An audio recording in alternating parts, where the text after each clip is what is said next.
At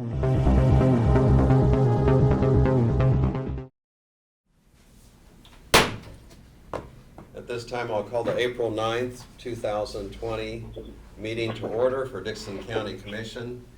I'm presiding over the meeting here, but we also have Craig Chamberlain and also Ron Roller participating by phone. So are you both able to hear okay? Craig? Yes. Ron? Over. Okay. You'll please stand and join in the flag salute.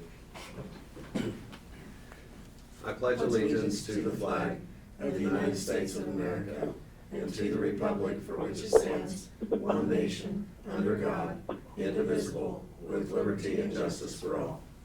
Over. I'm talking on the phone. I did. When I figured out it's easier to say, I've muted it now. Okay, we can hear that. The next item is the approval of the agenda. There's no additions, and I would move that we approve the agenda as printed. I'll second it. We have the motion and the second. Is there any discussion or question? All in favor say aye. Aye. Aye. Opposed? Motion carries. The consent agenda includes the minutes of April 2nd meeting, the fund expenditures of $307,662.85, abatements of $2,144.14. I move to approve the consent agenda. We have a motion to approve the consent agenda. Is there a second?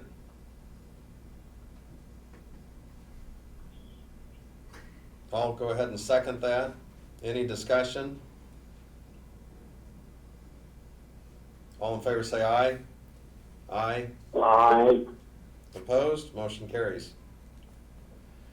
Commission comments and committee reports. Ron, would you have any comments? Real quickly, I did have an opportunity to visit with an individual that's applying for the city manager job over Harrington. His name is Paul DeBuff, and he visited with Chuck Scott also. He had also visited with the Harrington Chamber of Commerce and the Morris County Commissioners. He seemed to be very interested in helping the city of Harrington. He did go for an interview. I don't know what would happen from that, but this Paul DeBuff is out of in Texas. So he's coming up here to possibly do a job like that. Also, I want to say how thankful I am for the crew that we have, the folks from Dickson County. Each time we look at this map that we see on the television, we notice Dickson County is pretty well protected, with all the other counties being in red. And I realize that can change any time, but that's an obvious sign that we've got some pretty darn dependable, hardworking people taking care of us. And that's all I have. Okay, thank you. Craig? Pass. And I do not have any comments, other than I will just mention in our work study session this morning, we had Janelle Dockendorf in here and had some kind of a discussion about how we're going to prepare for the 2021 budget, but also if there were any adjustments and things we needed to consider for the 2020 budget. And just as kind of a guideline or a starting point, we'll be looking at a 10% reduction of expenditures. Of course, it's because we anticipate that type of reduction on our revenues. And this is going to impact also, some of the sales tax that we receive and things like that. And so we're trying to do our due diligence and just kind of come up with some working ideas. And then we'll take this up for additional consideration in the next few weeks ahead, and kind of anticipate that it may be a moving target. We really have a responsibility to maintain infrastructure in the county and to provide the services, and some of it legislatively we're directed to do. And so being the county seat, it's important that we maintain those services. Having said that, we're very well aware of, as far as a commission, that this is some difficult times for a lot of people. Some people have been impacted more directly than others. We're aware of that, and I really do appreciate the people we have in the county and community. That I know there's a lot of people that are, you might say, neighbors helping neighbors and doing acts of volunteerism and you know, working together. So it's important we all pull together at this time. Are there any additional comments? Or I know Janelle's here also, if she wants to add to what I said, or if either of you have any comment. Okay, Janelle's indicating for us to go ahead and press on, because we did discuss this earlier. We do not have any petitions or proclamations, public comment. We'll go ahead and move on to our report of county officers, and so our county administrator, Brad Hallman, if you'd give your report at this time. Okay, first off, jail update. We had our 2-week meeting Monday, and just a few highlights from that meeting. Much of the structural steel is being installed and set. As of today, I think they're starting to actually put the, what I would call roof stringers, be the equivalent of trusses on a house, but the horizontal pieces across from the roof on the jail portion in place with the crane, and it's going rather fast. The deep footings around the northeast corner of the courthouse, about half of those have been installed and were completed, and they were hoping to have the remainder of them done by the end of this week, although I don't think they're gonna make it from the looks of things. So 3 of the walls, internal walls, are already topped out with the evidence room and the 2 dorm rooms, the male and female dorm rooms. We did get word that the cells that were scheduled to be delivered on the 20th of May have been delayed a week. They'll be the 27th, and that's due to issues with trucking companies. With this COVID thing, there's a number of apparently trucking companies that aren't operating, so, but they did get another company that would be able to deliver on the 27th, so that's on schedule there. We discussed some dates about meeting for the relocation team, and we've got that set up. I questioned about contractors that are working on the job. We had gotten a call last week that the Garfield job potentially had some contractors that had come in from Kansas City due to a job on Mercy Children's Hospital up there that had been shut down because of a COVID outbreak on the job site.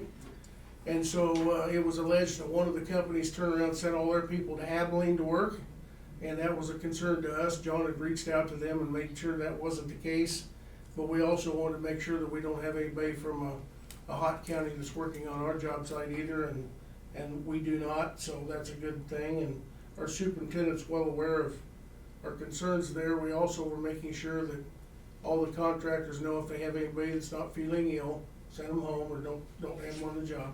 I think at this stage in the game, and anywhere in the United States, if you don't know all those prerequisite concerns, you'd have to be living under a rock, I guess. So it's been published, so. We talked about possibly doing a conference call for the next meeting or two, and our next meeting's in 2 weeks. So project's going really well. At this point, it's nice to see things happening and a lot of moving parts going on. So just a little update on the Flynn Nursery cleanup issue. I know Doug has been working on that. Tim's been consulting with those people out there. It appears that they are making some pretty good strides on getting it cleaned up. However, the one trailer house was still there, and I told Tim he might want to reach out to him and tell him that next Thursday's the deadline. And at the very least, they need to have what they can get done in the trailer house gone. Also talked to a couple of neighbors and gave them an update, so I think it's going very slow, but at least there's some indications they're doing so. Do you have anything to go along with that, Doug? Have you heard? No, just saw a pickup pulling in there today that looked like they were loading up some more items, so hopefully they are motivated to get that situation taken care of. You bet, so. As far as the courthouse partial staffing and closing, everybody I've talked to said that's going well. I talked to Leah this morning. She came in and said that she thought it was going very well, considering, and I have heard no negative comments. I don't know, Barb says shaking her shoulders, she hasn't either, so I think the public understands and we're available to serve them if need be. But so far, it's working well. As you know, we still don't, like Ron said, we still don't have any positive cases. As of our meeting Tuesday, I think we had tested, or yesterday, I guess it was, like 25 or 30 people in the county, and they've all of them have come back negative. So we have had a couple people that reside in other counties that were tested and work in this county that were positive tests, but they don't reside in this county, so they don't come back as a positive on us. So again, it goes to the misnomer that we're completely virus-free. We do have it here, we just haven't had the breakout, fortunately, that other counties have experienced so far, so. And we'll knock on wood and hope that continues. We are continuing our weekly video conferencing with the school districts and the city offices and city staff on Fridays at noon, so that's been going very well. It doesn't take long, but we just kind of give them an update of what has happened in the week prior, much of which they already know, but we keep them in the loop. As you probably have heard already, the governor issued an order yesterday, Executive Order 20-18, that was promptly rescinded by the Legislative Oversight Committee, and apparently the politicians once again can't get along in Topeka. So, but one of the big issue was the fact that she was trying to ratchet down church groups from holding services, especially during Holy Week and with Easter approaching this weekend. So that didn't fly very well, and I think a lot of it appears to us at this level to be the governor and her legal staff are not communicating very well with the Attorney General and his staff or the legislature. And the right hand, the left hand, and the middle hand has no clue what's going on in Topeka. I know that comes as a shock, but that's what it appears at this level. So hopefully they can get their game on and try to get things straightened out. So I know they all have the best intentions, it's just a little befuddling at this level that, they can't get things going. So at any rate, you've got in your email packet I sent you, you've got your year-to-date budget report from Janelle. I don't know whether you have any questions on that. We don't have the sales tax report yet, it wasn't quite ready. We'll have that for you next week, so it's not a part of it. Janelle also received the audit reports from the auditor, so they're ready, and once we can get together again and have face-to-face meetings, we can go through that. They'll come in and give a report, but there's no issues in it, so I don't really see that there's a need to do it by conference call and not give it justice like we need to in person. So we can hold off on that. We should hopefully have plenty of time and can do that when we get back together here in the near future. So other than that, we're continuing to work on the budget. Janelle is, and the managers are doing a good job. The elected officials are doing a good job of trying to work our way through this unprecedented time. I did get two messages this morning that came to Leah and her staff, and I'll give those to Lynn, but they're basically thank yous from citizens that were sent in, indicating that they know that times are tough, but they appreciate that we've been able to continue to provide services to them. So it's kind of nice to hear some positive comments back from people that certainly didn't need to do that or didn't have to, but took the time to send us some comments. So that's all I've got. So Okay. Thank you, Doug. I brought with me that contract. You may recall a while back I advised that one of the attorneys on the indigent defense contract is going to resign at the end of June. And we've made arrangement for another attorney to step in and take over on the same terms and conditions and finish out 2020 and probably be a part of that team on into the next year. So I brought that contract that is ready for your signature, Lynn. I'm not sure, I think the council approved it before, but you can't go wrong if you approve it again. And I'll give you that contract to sign, and it's been signed by the attorney, and that will be in place, and she will start on July 1st. Same terms and conditions as the others are on the indigent defense contract. Okay. Ron or Craig, do you have any questions on that?